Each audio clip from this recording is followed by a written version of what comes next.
کا زمین کے سینٹر میں ہے، محور میں ہے. میں یہ نہیں جان سکا کہ مکہ کیا چیز ہے. بھائی صاحب، مکہ جس طریقے سے قرآن مجید میں ذکر آتا ہے سورہ ال عمران میں سورہ نمبر 3 آیت نمبر 96 میں کہ مکہ وہ جگہ ہے جو سب سے پہلے عبادت کے لیے بنائی گئی، سب سے پہلے عبادت کی جگہ بنائی گئی وہ ہے مکہ. اور قرآن مجید میں لکھا ہے سورہ اسراء میں چیپٹر نمبر 17 آیت نمبر 1 میں کہ اس کے ارد گرد امن ہے اور مکہ کو کہا گیا دارالامن.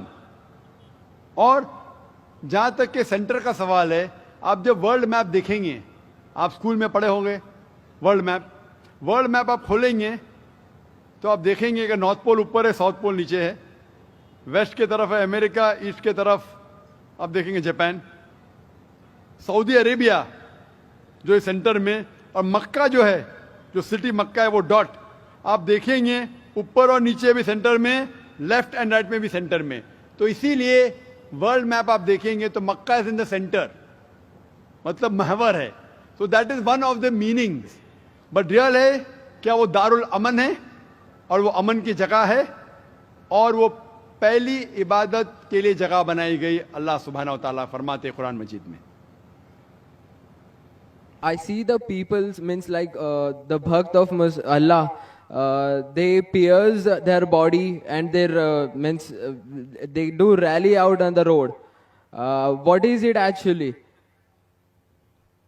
بھائی صاحب نے سوال کیا کہ ہم دیکھتے ہیں کہ مسلمان لوگ اپنے جسم کو مارتے ہیں اور خون کرتے ہیں، کیا ہے؟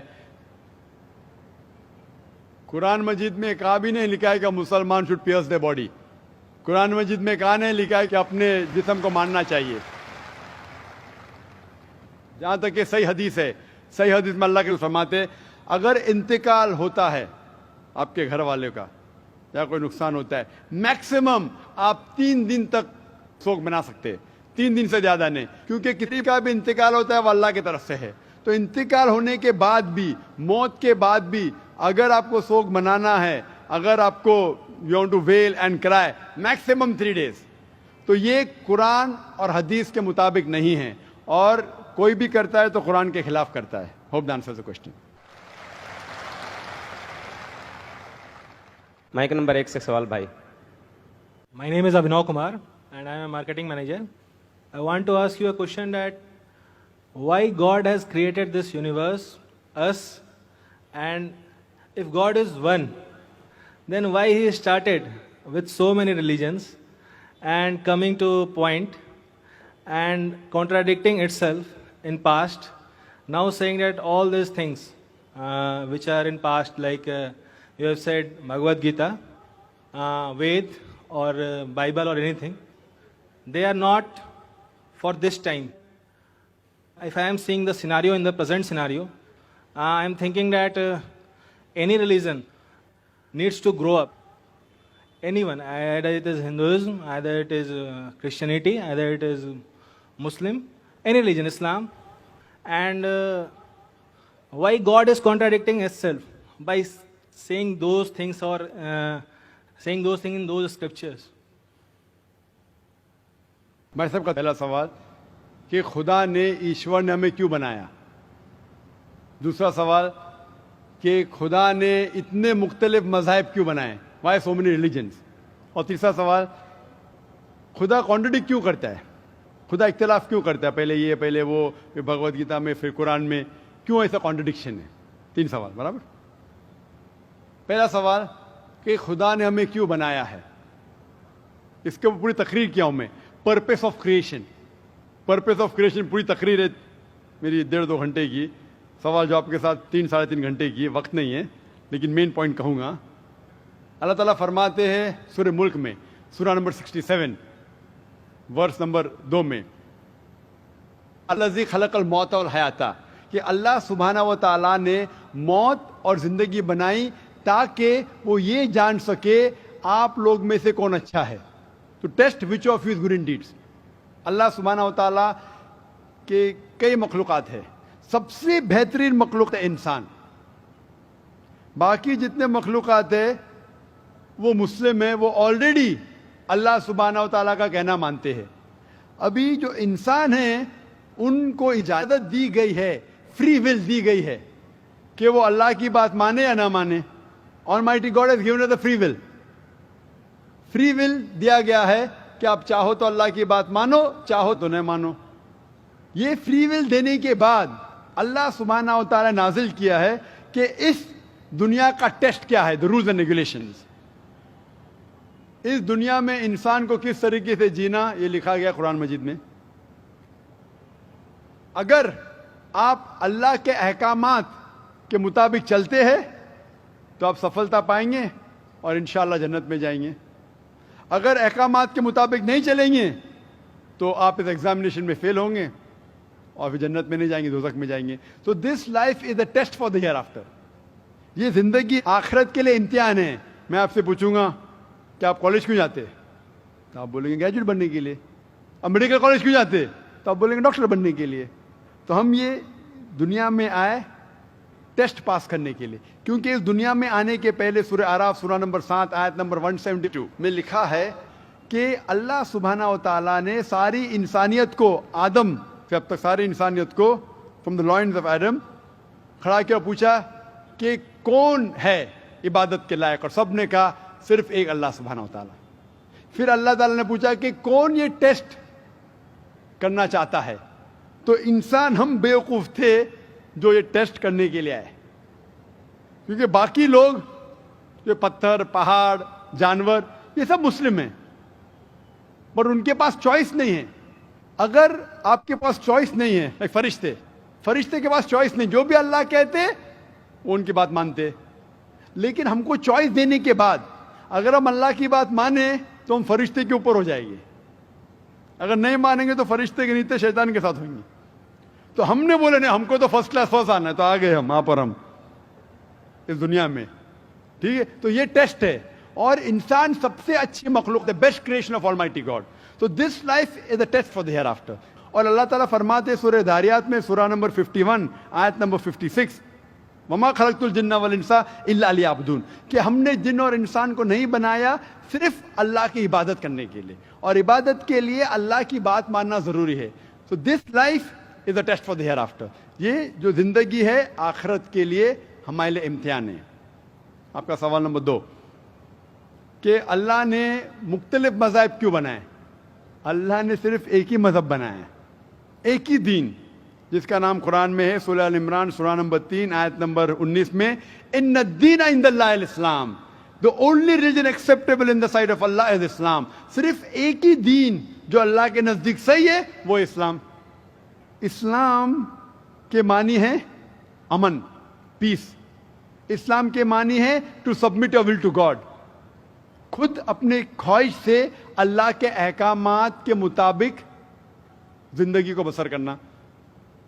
اسلام کا مطلب یہ نہیں کہ محمد سلطان ذاکر, اسلام مطلب اللہ کے احکامات پہ عمل کرنا اور امن حاصل کرنا. تو جتنے پیغمبر آئے صرف اسلام سکھائے. مذہب ایک ہی ہے لیکن مذہب کا پیغام بدلا گیا. جس طریقے سے جو پہلے بھائی صاحب کے سوال میں نے جواب دیا تھا کہ سارے پیغمبر کا اہم پیغام تھا کہ خدا ایک ہے, صرف اس کی عبادت کرو, اور آخری پیغمبر محمد صلی اللہ علیہ وسلم میں باقی چیز میں لٹل بٹ ڈفرینس ہوگا, but the basic message was the same. Basic جو پیغام تھا ایک خدا, صرف اس کی عبادت کرو, اس خدا کی کوئی پرتیما نہیں, بت پرستی غلط ہے, اور اس ایشور کے آخری پیغمبر محمد صلی اللہ علیہ وسلم. لیکن کیونکہ وقت جانے کی وجہ سے جو پیغام جو دیا گیا تھا وہ بدلتا گیا, جیسے میں نے کہا. تو جتنی مذہبی کتابیں جو قرآن کے پہلے آئے, کوئی بھی مذہبی کتاب محفوظ نہیں ہے. ہندو اسکالرز خود کہتے ہیں کہ the Vedas have been changed. Bible scholars خود کہتے ہیں بائبل have been changed. جتنے مذہبی کتاب کے اسکالرز کہتے ہیں کہ ان کی مذہبی کتاب میں تبدیلی آ چکی ہے. لیکن قرآن میں الحمدللہ, اور جو دشمن اسلام ہیں اکارڈنگ ٹو ولیم مور, جو ایک اسلام کا بہت گریٹ کرٹک ہے, اسلام کے خلاف بات کرتا ہے, وہ پھر بھی کہتا ہے 200 سال پہلے کہا کہ ایک واحد مذہبی کتاب جو 1200 سال تک کے محفوظ ہے وہ ہے قرآن.